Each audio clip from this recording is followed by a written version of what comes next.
The New York Mets have a newish problem on their plate. Their rotation is betraying them. Welcome in to another edition of the Bleav in Mets podcast. Chris Schubert, Jack McKessie back with you here once again on the show, recapping a tough series for the Mets, dropping 2 of 3 to the San Francisco Giants. But more importantly, the Mets have a major problem. They've built a super bullpen.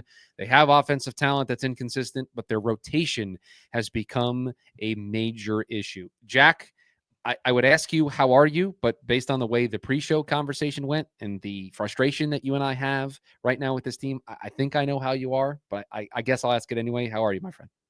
I'm frustrated, Chris. I'm getting real frustrated. And this Dom Hamill move, which I'm sure we'll talk about, is not quite the last straw, but Mr. Stearns in the front office as a president of baseball operations. He's running out of straws for me to handle.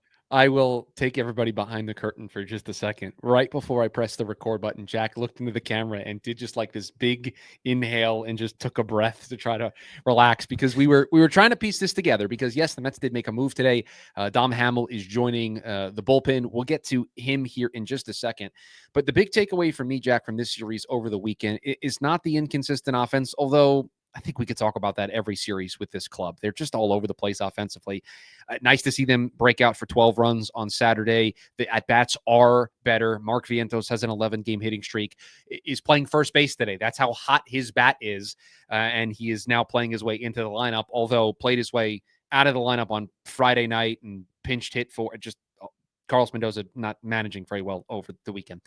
The rotation is a bigger problem for me right now, because in the beginning of the season, let's jump in the time machine for just a second and go back to the start of the year where the Mets are playing great baseball, finding ways to win every night. Bullpen was pitching great. Rotation was doing just enough. And the conversation we were having about the starting pitching staff was great. Hey, you're putting up zeros. You're holding teams to 1 or 2 runs. You're giving the Mets a chance. You're just not giving the Mets length. That was the criticism. That was the complaint that we had about the rotation. Now, fast forward, get in that time machine and jump all the way to present day, and the Mets are not getting the length from their rotation unless your name is David Peterson. But they're also not getting the quality that they were getting from those starts at the beginning of the year. Kodai Senga can't find the strike zone. Frankie Montas has an ERA north of 6.5 since coming back from the injury. I'll put Sean Manaea to the side a little bit. I think it's unfair to lump him in with those other two, because he looked great in that last start against San Diego, and it feels like he's about to join David Peterson in that company of pitchers that can give the Mets length. But Frankie Montas not giving you anything. Kodai Senga is lost. Clay Holmes has hit a wall. He can't go past 5 innings. The Mets have right now a starting rotation problem, and you saw it on full display in the finale of this series. You can complain about the Mets offense. You can think that they're bad. You can think that they're not scoring enough runs per game. I don't know what offense you need to be to make up for the start that Frankie Montas had Sunday afternoon. Non-competitive. You don't stand a chance to win baseball games if those are the outings that you're getting from your rotation. And Jack, it's gone as far as Carlos Mendoza in his pregame media availability just before we pressed record said that Montas is in the plan for Saturday, but there might go to an opener in front of him. He may start. They may go to an opener. They're just trying to search for an answer, and there feels like an easy answer here, but they're just not doing it. It's just a lot of bad all around. The problem is at this point of the season, and especially the timing of everything, right? The first series after the trade deadline, and you made all these moves for relievers. Helsley looked great. Tyler Rogers looked good. Gregory Soto's had a few nice outings, but you don't add anything to the rotation, a spot that it seemed like, and we had discussed going into the trade deadline, was in need of reinforcements, because we weren't sure if Clay Holmes had hit his wall. I mean, we had a sense. We weren't sure about Frankie Montas because it had only been a few starts. He hadn't been through a full couple months of the season yet because of his injury, causing him to miss the first couple months. We weren't sure about Senga and Manaea coming back from their injuries. And the Mets make a declaration at the trade deadline, not adding any starting rotation help. Instead, focusing on the bullpen, adding a bat in center field in Cedric Mullins. And the words that we heard for days leading up to the trade deadline and on the actual day was that the Mets had more faith in, one, the guys that they already had there to maybe turn a corner and figure things out, but also, two, the guys waiting in the wings in the minor leagues, the Brandon Sproats, the Nolan McLeans, the Jonah Tongs, the first two guys you think maybe contributing at the major league level at some point this year if Holmes and Montas aren't giving you what you want. And then today just kind of seemed like a contradiction to all of that by calling up, instead of more rotation help in the form of a Sproat or a McLean, you call up Dom Hamill, and it feels like they're waving the white flag here with keeping Montas in the rotation, or at least in a bulk situation, potentially with an opener in front of him on Saturday, and saying again in his pregame press conference, Mendy said that Paul Blackburn, who's making one final rehab start on Friday before returning to the Mets as a starter. And I just don't see any of the promise or good future that the rotation bodes without any of the younger reinforcements coming up to help. Jack, are you a fan of the television show The Office? Yeah. You've seen it? If I make a reference, you think you're going to be okay? Do you remember the Megadesk? Yes. Yeah. The Mets built Mega Bullpen, right? They went out there and they got just a bunch of high leverage arms to add to their group. Well, Mega Bullpen can only work if there's a lead to protect. Yes. And the Mets need their starters to give them more. Again, I would be totally fine if we went back to the way they were pitching at the beginning of the year, where you're only getting 4 or 5 innings, because I trust the depth of the bullpen more to be able to bridge that gap night in and night out. But they're not even getting that. And that is where there's a huge disconnect. There's a huge problem. And listen, I get it. And perhaps this will allow me the little room here to be the David Stearns defender. I think he is petrified of the idea of calling up Nolan McLean and or Brendan Sproat for one spot start. If he is going to pull that ripcord, it is because, Frankie Montas, you are out of the rotation. Clay Holmes, you are back to being a reliever. And I think he is so afraid of making that move too early that he is running the risk of doing it too late. And it's a tough spot to be in. My reaction to that, my pushback to that is, at what point is it time to kick Montas out of the rotation, to kick Holmes into the bullpen? Okay, so that is a fair question, because what they did today and what Carlos Mendoza alluded to during his press conference confuses me, because I don't get it. Yeah. Saturday is Frankie Montas's next turn through. And Carlos Mendoza told the media today that they are kicking around the idea of using Montas as the piggyback to an opener.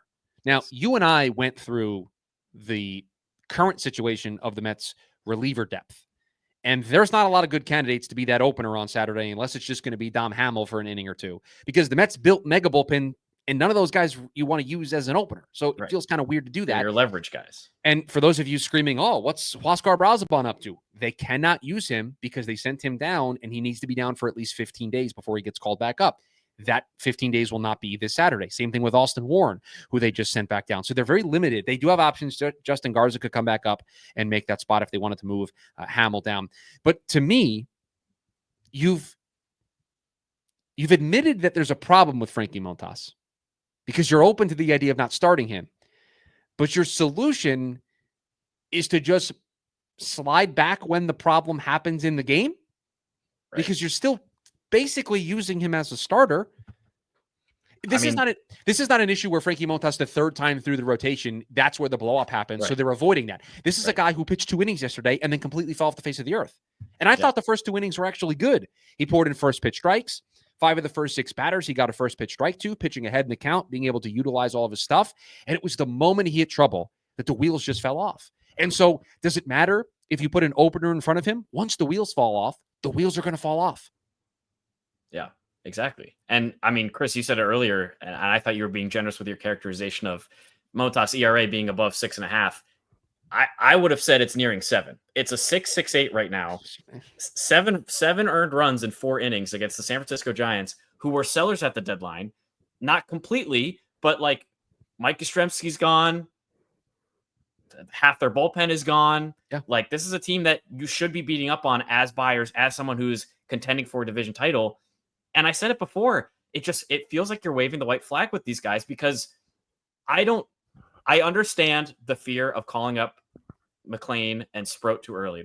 They're young arms. They're highly touted prospects. Their expectations are really high. My counterpoint to that is, I don't need either of those guys to be the 1 or 2 or even 3 starters that they might be over the length of their career, right? Because that's what the Mets hope that they can become. I need them to be a better 4 and 5 starter than Clay Holmes and Frankie Montas. And right now, the bar is not very high. I'll say this. The Mets can easily fix one of these problems, right? Dom Hamill gets sent down. No offense to Dom, he's the extra piece on the bullpen right now. Right. He gets sent down. Clay Holmes moves to a bullpen role. You now have a rotation spot that McLean or Sproat can take. The issue then after that is you don't have any roster wiggle room with Senga and or Montas. There is no place to put them because now you're talking, okay, are you DFAing Ryan Stanek? Because other than that, this is the rest of your bullpen. Gregory Soto, who you just traded for. Reed Garrett, who's been one of your best relievers. Brooks Raley, who's been great since coming back. Tyler Rogers and Ryan Helsley, who you just got at the deadline. Edwin Diaz, who just picked up another Reliever of the Month award. You see where you can do one of these moves because Clay Holmes is a former reliever and there's an easy transition there. But it doesn't solve the Frankie Montas problem. It doesn't solve Kodai Senga not being able to throw strikes. Not to say that they would remove Kodai Senga from the rotation, but you want to move Montas. Where are you moving Montas to? Unless, and they got in trouble for this, or at least Billy Epler did in the past, you've got a Phantom IL thing that's going to happen. Right. Yeah. Which you can't do, but you can do. The other thing, and I really don't think the Mets would be inclined to do this unless things don't show any improvement, and that is possible. But the other advantage the Mets have as a team, as an organization, is deeper pockets. And look, they're not DFAing Frankie Montas. They're not doing it. They're not doing it. I don't think they will either. But at some point, you said it, Chris, there's a roster crunch at the pitching position with the staff. You have the bullpen completely sorted out right now, except for one spot, right? Like the Dom Hamill spot. You have the rotation, for the most part, sorted out. Peterson's not going anywhere. No. Manaya's not. Senga's not. Holmes might move into that Dom Hamill spot. And if Paul Blackburn's coming back, like what is the calculus here? What do you do with Frankie Montas? No, it's a fair question. And here's the problem. The other problem that I keep coming back to, Frankie Montas's contract is for 2 years. The second year is a player option. He is not declining that. There is no chance he's declining that. And so the Mets are looking at a similar situation to Jordan Montgomery with the Arizona Diamondbacks, where they're like, we kind of took you on a bit of a flyer. We hope that we'd be able to develop you into a really good starting pitcher. Obviously, Montgomery was a much better pitcher when he signed that contract. Yeah. But now you're looking at a situation where there's no way he's declining that option because he's been so bad and he's not going to get nearly as much money in the free agent market. Agreed 100%. It's a very tough situation. It does complicate things for 2026, but it's because of that player option that I don't think they will DFA him, because that's admitting that they need to pay him the $17 million for next season. Whereas maybe somebody trades for him if the Mets pay down a little bit of the money in the offseason. I mean, if the Mets pay half of it, you don't think somebody would take Montas on a 1 year, $8 or $9 million deal? I think they would. Maybe. I can't think of the financial problems of paying $17 million to a pitcher not on your roster when the owner that the Mets currently have is the richest in baseball. And 2026, there's a very good chance that it's the last year without a salary cap in Major League Baseball. And so these are things that you can take advantage of now and not worry about long term. And 2026. Right now, when you want to win a World Series with the team that you have built to contend, that you've just bought reliever help at the deadline, and the rotation is by far the biggest problem. Your manager just said it in a pregame press conference today. You got to make moves that help the team win right now. 2026 may be the last year we have of baseball for a while, based on the way things are. Based on the way things are trending. I don't know what the Bleav in Mets pod will cover when we get there. Okay, then I don't mean to put you on the spot, but this is what we do here on the show. What would you do? You're David Stearns. You're Carlos Mendoza. You're in charge. You can wave the magic wand and do whatever you want. What would you do with this situation right now? I think I would have started with a move other than Dom Hamill. I think the first thing I would have done is what you suggested, Chris, is kick Clay Holmes to the bullpen, because he's about to hit 100. He's at 117 in the third innings right now, which is 57 more than his previous career high, which was in 2021. And I mean, we've seen it. We've talked about it. He's hit the wall, right? He's not going to be able to give you length as a starter. His performance has frankly not been up to snuff based on, or as compared to how he looked at the beginning of the season. He's allowing more home runs. I think you just move him to the bullpen. You bring up one of the young guys, probably Nolan McLean, because he's had the more sustained success at AAA, and you let him take home spot in the rotation. You deal with Frankie Montas being a crappy fifth starter until Blackburn comes back in a week, and then you figure out things from there based on maybe how McLean looks, based on how Holmes looks in the bullpen. I don't know, but I think you have to stop the bleeding somewhere, and Dom Hamill is not doing it for me. I hear you. I don't disagree. I messaged you this morning, and I said that the move should be Austin Warren down, Nolan McLean up. Yeah. And he starts piggybacking off of Clay Holmes's starts, which is another way to make Clay Holmes a reliever without him technically being a reliever, right? Sure. Or even if he's the opener, right? Right. Like an opener and goes 2 or 3 innings, and then you turn it over to Nolan McLean, or you do the reverse, however you want to do it. What they did with Bleav Tidwell and Sean Manaea in his injury return. Correct. Is what I think they could do. But again, I think there's this fear, and I said this to you right before we pushed the go live button. They want to make sure that if they are calling these kids up, it's for good. It is permanent. It is they are a member of this rotation. And with the roster crunch that we just outlined, it feels like they just don't feel comfortable doing that right now. Now, if there's one silver lining in all of this, I do trust them to get to this point eventually. Like, I don't think they'll let this house of cards tumble in front of them. I think they want to give it one more turn through the rotation, because let's take a state of the Mets rotation right now. David Peterson, our ace. Good player. Good baseball player. Our ace. Sean Manaea on a pathway to being our ace, right? Like he's close. Right. And I think when the next time we see Sean Manaea, we'll see that length continue to develop. And I think he's going to, he'll join the David Peterson tier. Kodasenka, can't find the strike zone right now, but you expect him to make that adjustment and get back on track. We've seen a ceiling earlier this year. Yeah. So we feel not great right now, but we expect a turnaround. Yeah. And then you have Clay Holmes and Frankie Montas. Frankie Montas with an ERA, I'll use your terminology, near 7. And Clay Holmes, who it's more of a product of just hitting a wall than it is his performance completely evaporating, right? So I think the Mets feel like we've got 2 really good starters. We have a third starter who's supposed to be good, and we'll get back on track. We need to figure out the back part of this rotation. So we're going to give it another turn through to see if somebody can show us some positive signs. And then I think if they get another marker of both of those guys, maybe throw Senga in there as well, of not being able to show that progress, they're not going to be able to avoid this because, Jack, let's face it, with the way the offense is right now, inconsistent, not scoring a ton of runs, the starting pitching can bury them by the time we get to the 4th inning. Yes. I mean, the game's over. We saw it yesterday. Yeah. The last game of the Giants series. I mean, the game was over at 4-1. You don't feel great about the Mets scoring 4 runs to take the lead and win the game 5-4. When it's 7-1, they scored 3 more runs. It's 7-1. It's over right now with the way this offense is playing. It's over. And it's like you could have the best bullpen in the world. They can't do anything with a 7-1 deficit. No. And so the Mets they did great at the deadline to piece this bullpen together to the point where they only have one real flexible roster spot in the bullpen because you like everybody else. And yes, maybe everybody else is right and they'll DFA Stanek at some point. I'll believe it when I see it. Because there's only like one other guy in that bullpen that can throw 100. And it's the guy we saw over the weekend in Ryan Helsley, who, by the way, what a bright spot that was. That was fun. Hells bells coming in, throwing gas. I mean, he looked the part. It's nice. I don't know. Say what you're gonna say. No, I'm with you. And if it was me in charge, I'll answer the question that I posed to you. I'll put myself on record here. Please. I would have, when you knew there was a roster move coming today because Austin Warren threw 58 pitches yesterday. It was not available. They needed a fresh arm. Right. It would have been Nolan McLean for me.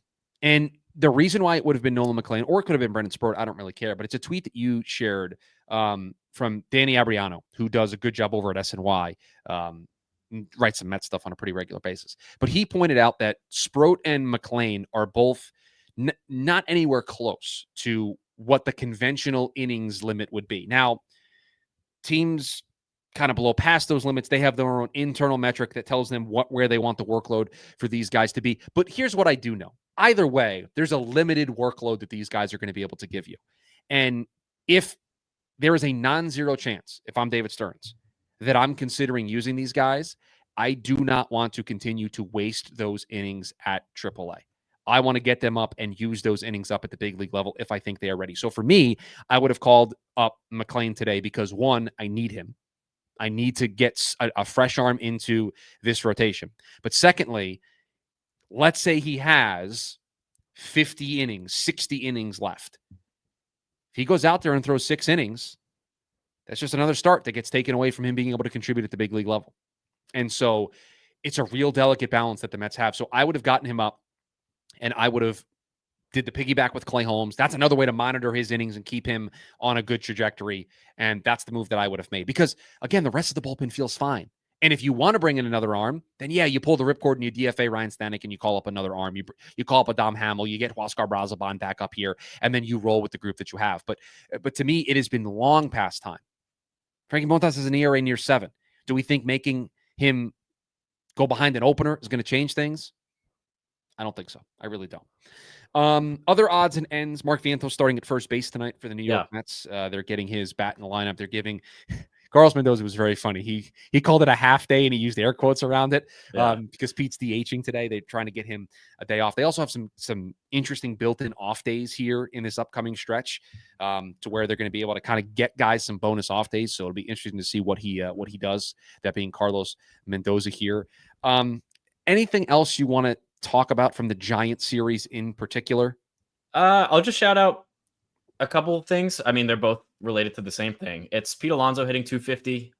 He's now 3 away from Darryl Strawberry for the franchise home run career record, which is very cool. And Anthony DiComo at MLB.com put together a really nice article about the impact that Alonso has had on the field, obviously, but also off the field and kind of the person he is. There's a fun anecdote in there about him meeting Jesse Winker at a spring training game last season before Jesse Winker was a member of the Mets. And he was fighting for a roster spot with the Nats at the time because he batted like 199 with Milwaukee, I think, the year before. And Pete came up to him and he's like, hey, I man to man, I know we're not on the same team, but I'm really pulling for you this year. I hope you make it and go fight for that spot. Obviously, Winker made the team with the Nats last year. Mets traded for him. Rest is history. But small anecdotes like that and seeing kind of who the polar bear is off the field, seeing how close he is to this milestone. It's been a cool season to watch for Pete Alonso. And I guess I just want to shout that out. And while he won't probably admit it to the media, I wonder if the fact that he is only 3 home runs away and they have a home series here this week before going on the road, if that played into Mendy getting him the DH and getting him in the lineup so he has a chance to do it at home. Yeah. I don't know if he'll admit to that, right? He'll never say that out loud, that that's what he was thinking. But I do wonder if, it's hitting a home run in 3 straight days is hard. But if he does it, he would get to do the record at home. Although there is some type of poetry to him potentially doing it this weekend in Milwaukee, where he's already hit one of the biggest home runs of his career. That's true. For him to have another moment like that in Milwaukee would be some type of poetry for Pete Alonso. I do want to go back to the first game of the series because I briefly mentioned it. The decision to pinch hit Brett Baty. I don't like rehashing poor managerial decisions all the time on the show, but pinch hitting Brett Baty for Mark Vientos in that game to get the lefty against Jose Butto, that just felt like doing too much.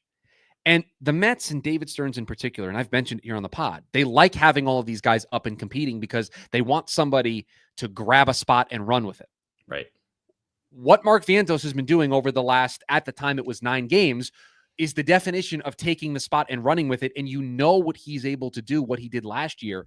So I was surprised that they didn't give Mark that at bat in that spot with how well he has been hitting. But he's got an 11-game hitting streak. And now it feels like putting him at first base tonight is the ultimate signal of we got to get this bat in the lineup every day. Like he needs to be in there along with the regulars, the Fab Four that everybody expects to be in there on a regular basis. By the way, Francisco Alvarez has like a 900 OPS since coming back from the minor leagues. It's been great. Yeah, he feels like he's back. The weird thing about the Beatty decision was Butto has actually not been that good against righties and lefties. Like it's close, pretty similar. I looked at his numbers because I saw everybody harping on it on social media. I think like righties were hitting 242 against him and lefties were like 236. Like it was it was a coin flip basically. Yeah, But they're to both me, around 250 batting average wise. the coin flip should go to the guy who's swinging the hotter bat, and that's Mark Vientos. I agree. But it was a fun, not fun. It was interesting. The former Mets bullpen that the Giants have going on over there, because we saw Joey Lucchesi a couple times over the weekend as well. And it was painful to see Dom Smith hit a home run. I was like, oh, yep. I remember 2020. I remember when he Dom had Smith was the best 5 hitter on the team. RBIs in that series. He had a really and I good think stretch. I read he had 5 in his previous 25 games. So, He had a really revenge good- games hit different for some players. Yeah, it was Jose Butto, Joey Lucchesi, Dom Smith, Wilmer. It was just a reunion there at Citi Field. I think we kind of mentioned it, but I don't know if we actually like officially addressed it. But Dom Hamill's in the bullpen now. Thoughts? I looked through his recent games, or rather his whole kind of spread of games throughout the season, and I don't love what I've seen from Dom Hamill since he's moved to the bullpen. It's not like it's reinvigorated him in a way that maybe the Mets hoped. Obviously started the season as a starter. He's been a starter historically. Moved him to the bullpen around early May, it looks like.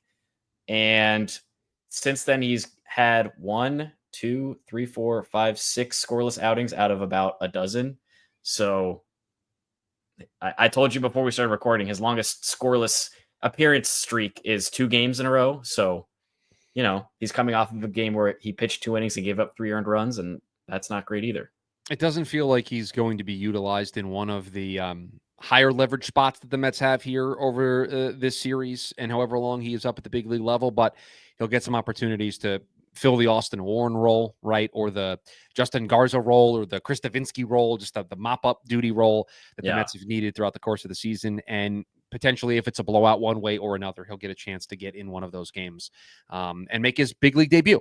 I mean, this is one of the Mets' former top prospects that is up. So from a potential perspective, there is potential there. He just hasn't really hit that potential. Was a starter that they've turned into a reliever. And so maybe, hopefully, at the big league level with Jeremy Hefner in his ear and the pitching lab and pitching staff helping him out, that he can turn into something. But not the roster move I wanted to see today. How about that? Not the roster move I wanted to see today. I concur.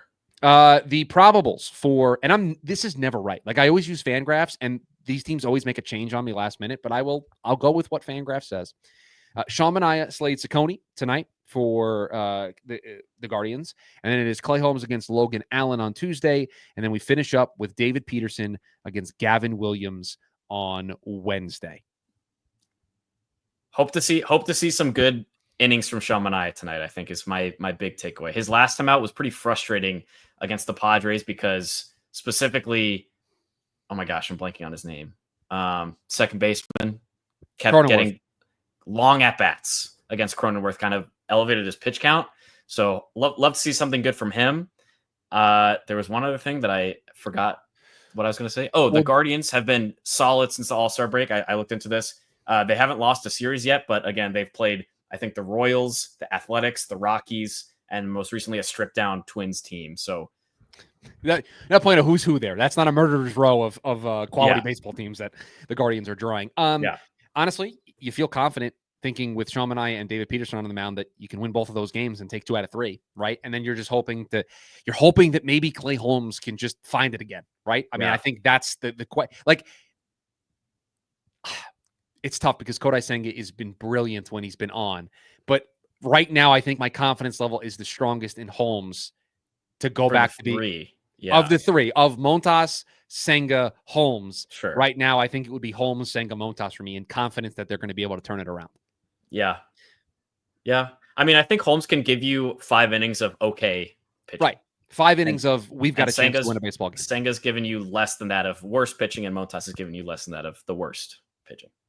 You just a cheap shot at Frankie Montas on the way out today on the pod. Sorry, Frankie. That is my tinfoil hat mind is saying that the only reason the Mets are using him on Saturday is because it's against the Brewers, which is his former team, and I don't think they would do that otherwise. But maybe Paul Blackburn would have been there instead.